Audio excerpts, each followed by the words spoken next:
Good morning everybody, dear students. आज हम लोग ग्रामर में नरेशन टॉपिक को देखेंगे। नरेशन में हम पिछले वाले वीडियो में आपको बताए थे कि इंट्रोगेटिव सेंटेंस दो प्रकार का होता है। पहला होता है एस आर नो टाइप और दूसरा होता है W S type. Yes or no type के इंट्रोगेटिव जो है उनके लिए हम इससे पहले वाले वीडियो में आप लोगों को बताए थे। आज हम उसके दूसरे वाले पार्ट डब्ल्यू एस टाइप के इंट्रोगेटिव को देखेंगे। सबसे पहले डब्ल्यू एस टाइप के इंट्रोगेटिव जो आएंगे परीक्षा में, उन्हें किस प्रकार हमें सॉल्व करना है, उसके लिए जो जनरल रूल है वह इस प्रकार होगा। रिपोर्टिंग वर्ब को हम आस्क या इंक्वायर्ड ऑफ में बदल देते हैं। ठीक इसके उल्टा एस आर नो टाइप के इंट्रोगेटिव में भी हम रिपोर्टिंग वर्ब को आस्क या इंक्वायर्ड ऑफ में बदलते हैं। तो दोनों में एस आर नो टाइप हो या इंट्रोगेटिव टाइप हो, या एस आर नो टाइप हो या डब्ल्यू एस टाइप हो, हम इसके रिपोर्टिंग वर्ब को आस्क्ड या इंक्वायर्ड ऑफ में बदल देते हैं। जो दूसरी सबसे इंपॉर्टेंट चेंजिंग होती है वह यह होता है कि इन्वर्टेड कामा जब हम हटाते हैं तो एस आर नो टाइप के इंट्रोगेटिव में हम इफ या वेदर कंजक्शन का प्रयोग कर रहे थे, लेकिन ठीक इसके उल्टा डब्ल्यू एस टाइप में जब हम इन्वर्टेड कामा को हटाएंगे तब इफ या वेदर का प्रयोग न करके क्वेश्चन में आए हुए क्वेश्चन वर्ड को ही कंजक्शन के रूप में प्रयोग करते हैं। इस चीज को आपको समझना होगा कि एस आर नो टाइप के जो इंट्रोगेटिव हैं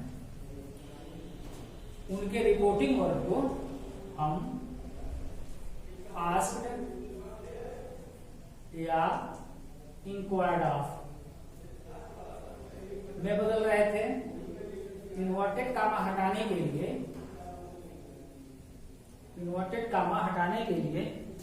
हम इफ या वेदर का प्रयोग कर रहे थे। डब्ल्यू एस टाइप में जो अभी हम लोग पढ़ रहे हैं इसमें भी रिपोर्टिंग वर्ब को आस्क्ड या इंक्वायर्ड ऑफ में बदल देते हैं।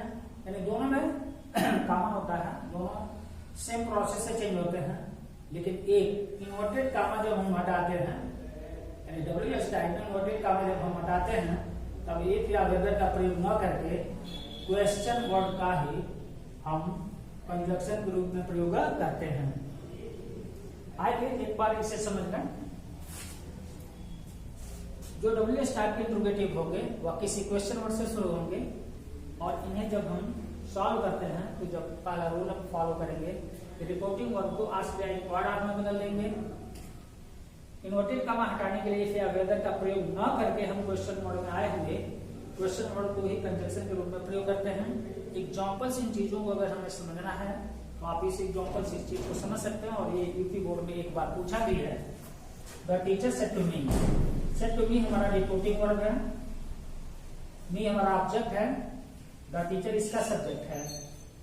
अगर हम इसे सॉल्व करें तो the teacher asked me. Noted comma हमें हटाना है।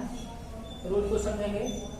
यदि रिपोर्टेड स्पीच किसी हेल्पिंग वर्ब या मॉडल एग्जिलरी से शुरू हो तब हम उसके नोटेड कामा को हटाने के लिए इफ या वेदर का प्रयोग करते हैं।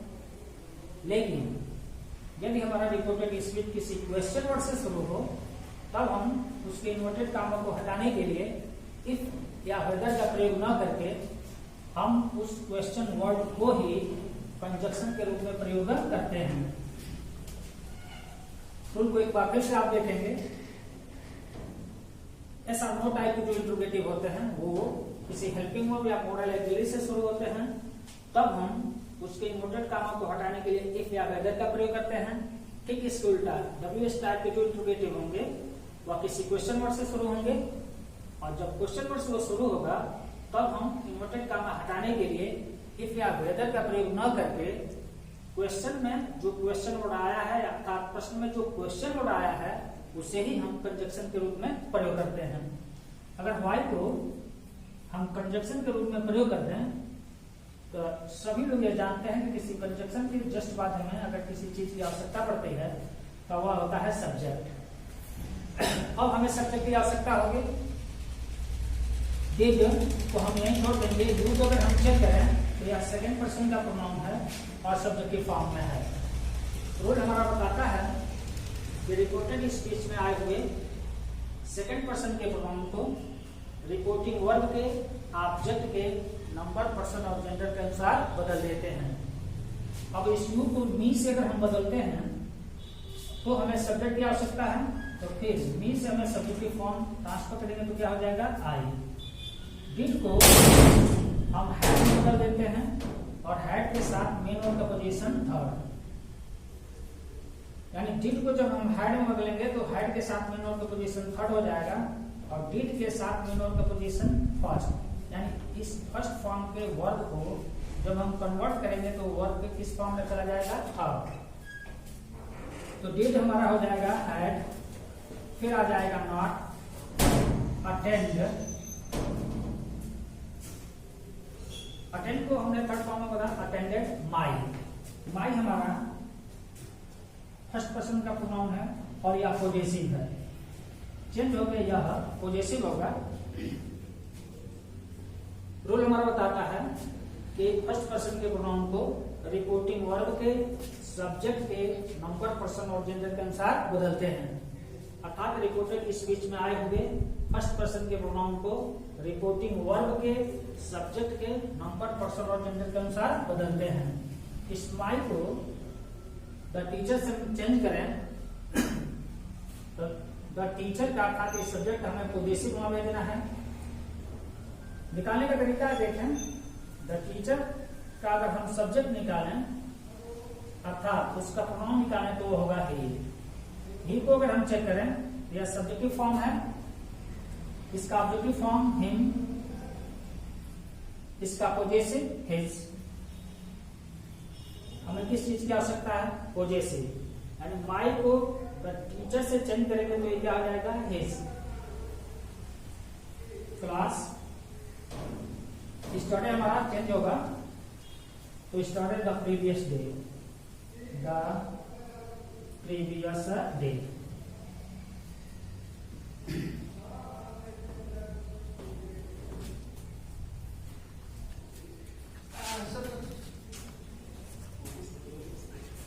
दूसरे एग्जांपल से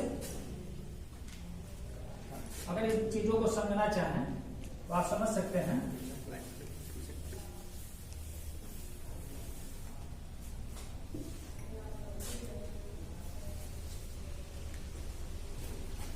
My friend said to Sita,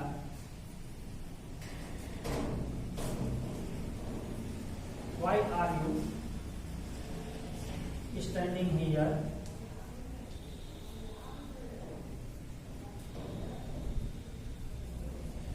with your father? आई से चेंज करके देखते हैं। सेट टू हमारा रिपोर्टिंग वर्ब है और सीता ऑब्जेक्ट है, चेंज करें तो हो जाएगा my friend ask Sita. Emotive का हमें हटाना है, यहीं पे हमें थोड़ा सा अलर्ट होना पड़ेगा। रूल को फिर से देखें, यदि हमारा रिपोर्टेड स्पीच किसी हेल्पिंग वर्ब या मॉडल एग्रीगेट से शुरू हो तब हम उसके इमोटिव कामा को हटाएंगे तो इफ या वेदर का प्रयोग करते हैं। अगर किसी क्वेश्चन वर्ड से शुरू है तो हम इफ या वेदर का प्रयोग न करके उस क्वेश्चन वर्ड को ही कंजक्शन के रूप में प्रयोग कर देते हैं। तो वाई हमारा कंजक्शन हो जाएगा, जस्ट बाद में सब्जेक्ट। यू को सीता से जब चेंज करेंगे तो आ जाएगा सी। आर है वाज स्टैंडिंग, यानी प्रेजेंट कंटिन्यूअस को हम पास्ट कंटिन्यूअस में बदल देंगे। हियर को हम देयर में, विथ। योर सेकंड पर्सन का प्रोनाउन है, पॉजेसिव है। रूल सेकंड पर्सन के प्रोनाउन को रिपोर्टिंग वर्ब के, ऑब्जेक्ट के, नंबर, पर्सन और जेंडर के अनुसार बदलते हैं। यह योर सीता के अनुसार बदलेगा, और सीता का अगर सब्जेक्ट निकालना है अर्थात प्रोनाउन निकालें तो सी, ऑब्जेक्टिव फॉर्म हर, पॉजेसिव हर, तो योर सीता से बदल के her father.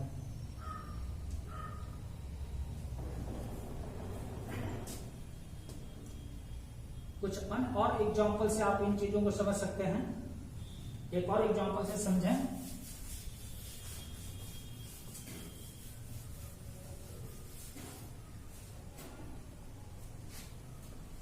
The teacher said to Ram,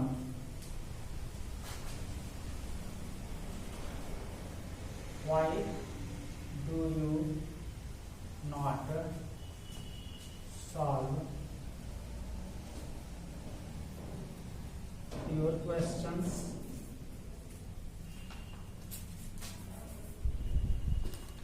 आइए इस रूल से फिर इसे समझते हैं। The teacher said to Ram, why do you not solve your questions? Said to हमारा रिपोर्टिंग वर्ब है और राम इसका ऑब्जेक्ट, द टीचर इसका सब्जेक्ट। रिपोर्टिंग वर्ब के बाद अगर कोई ऑब्जेक्ट है तो उसे चेंज कर लेंगे। द टीचर आस्क्ड के बदले आप इंक्वायर्ड का भी प्रयोग कर सकते हैं। तो आस्क्ड राम, इन्वर्टेड कमा हटाएंगे, वाई कंजक्शन हो जाएगा, just for subject.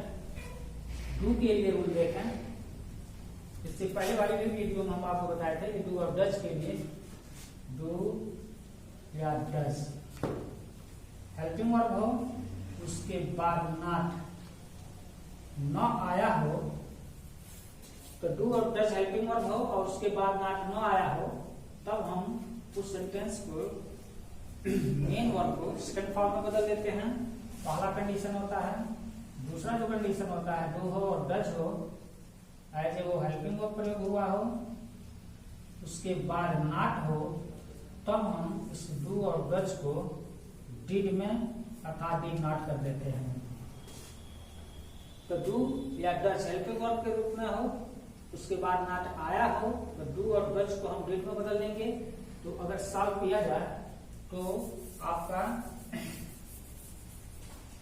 Y conjunction just बाद हमें सब्जेक्ट चाहिए यू, सेकंड पर्सन का प्रोनाउन है, सब्जेक्टिव फॉर्म है, यू को राम से बदलेंगे तो राम का प्रोनाउन भेज दो ए, डू को डिड में, फिर नॉट सॉल्व यानी सॉल्व जो मेन वर्ब है वह फर्स्ट फॉर्म है, तो डू या डज के साथ अगर नॉट हो तो वर्ब का पोजीशन फर्स्ट, तो डिड नॉट के साथ भी वर्ब का मेन वर्ब का position first. Your second person का प्रोनाउन है, पॉजेसिव है, बदल के हमें क्या चाहिए पॉजेसिव। रूल हमारा बताता है कि सेकंड पर्सन के प्रोनाउन को योर सेकंड पर्सन का प्रोनाउन है, पॉजेसिव है, इसे राम से बदलेंगे तो आपका हो जाएगा हिज ऑफ क्वेश्चंस। तो आज यहीं तक बच्चे आप लोग अपने बुक में एक्सरसाइज में जाएंगे और कुछ एक्सरसाइज सॉल्व करके मेरे व्हाट्सएप नंबर पर भेजें, फिर मैं आपको उसका आंसर चेक करके बताऊंगा। थैंक्स।